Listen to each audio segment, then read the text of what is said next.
నర్సీపట్నం నియోజకవర్గంలో దుర్మార్గ రాక్షస పాలన జరుగుతోందని మండిపడ్డారు మాజీ ఎమ్మెల్యే పేట్ల ఉమాశంకర్ గణేష్. స్పీకర్ అయ్యన్న ఆయన కుమారుడు నియోజకవర్గంలో కొత్త సంప్రదాయాన్ని తీసుకొస్తున్నారని ఆగ్రహం వ్యక్తం చేశారు. కోర్టు తీర్పుకు విరుద్ధంగా పెద్ద చెరువులో నిర్మాణాలు చేపట్టడమే కాకుండా తమపైనే దాడి చేసి తమపైనే తప్పుడు కేసులు పెట్టారని మండిపడ్డారు.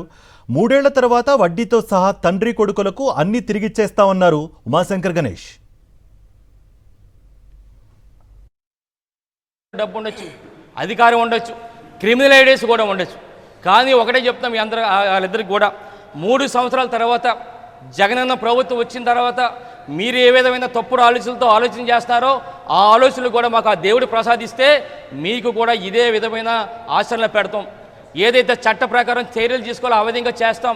మీ దోపిడీలన్నీ కూడా బయటికి తీస్తాం, మీరు చేసిన అకృత్యాలన్నీ కూడా బయటికి తీస్తాం. అది ఎలాగ ఉంటుందంటే చట్ట ప్రకారం ఎందుకు ఈ జీవితం, ఎందుకు తప్పులు చేస్తామని చెప్పి మదన పడే రోజు వస్తుందని చెప్పి మీ ద్వారా తెలియపరచడం జరుగుతుంది.